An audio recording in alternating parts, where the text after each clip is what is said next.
Сәлеметсіз бе? Қош келдіңіз.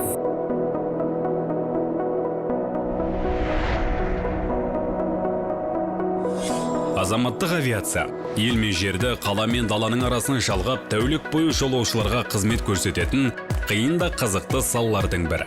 Себебі ұшқыш болу, жолаушыларға жоғарғы деңгейде қызмет көрсету үлкен жауапкершілікті талап етеді.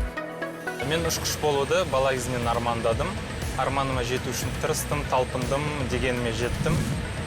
Енді ұшқыш болу армандамайтын бала жоқ шығар. Бірақ бұл бақыт баршаға бірдей бұйыра бермейді. Менің ойымша, ұшқыш болу үшін ең алдымен отаныңа деген сүйіспеншілік, тіліңе, еліңе деген құрмет болу маңызды. Әрине, бұл кез келген елдің авиациясындағы тәжірибе. Әр ел өз тілінде сөйлейді, өз тілінде қызмет көрсетеді. Мен ұшқыш болу арқылы қазақтың атын, оның таңбаларын, тілін танытып келе жатқанымды мақтан тұтамын. Біздің бортымызда шетелдіктер үшін Қазақстан жайлы барлық ақпарат, оның керемет табиғаты туралы кең мәлімет ұсынылады. Қайырлы күн, ханымдар, мырзалар. Air Astana әуе компания ұшағының бортынан әуе кемесінің командирі және экипаж мүшелері сіздерге сәлем жолдайды. Алматы-Нұр-Сұлтан рейсінің ұзақтығы 1 сағат 30 минут. Басты мақсатымыз жолаушыларымыздың қауіпсіздігі болғандықтан қауіпсіздік нұсқаулықтарына назар аударыңызды өтінеміз. Сіздерге сәтті сапар тілейміз. Назарларыңызға рахмет.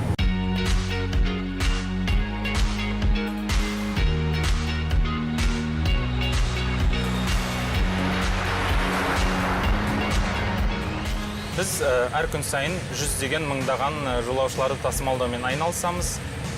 Әлем елдерінде бізді Қазақстанның әуе лайнері арқылы таниды. Қазақстандық ұшқыш екенімізді онда белгіленген көк байрақ, елтаңба арқылы және ең бастысы әлемнің кез келген нүктесінде қолданылатын қазақ тілі арқылы таниды.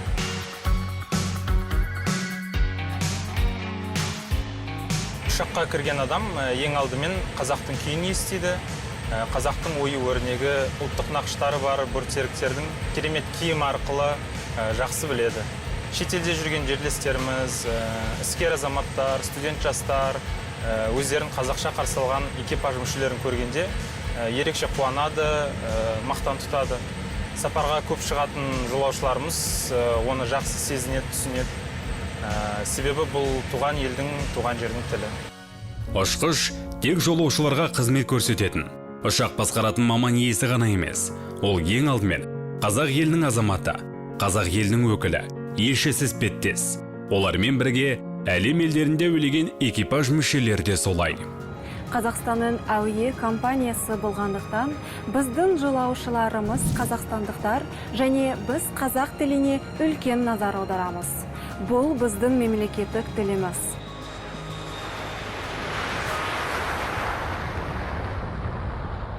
Олар үшін кез келген жолаушының тілін табу маңызды.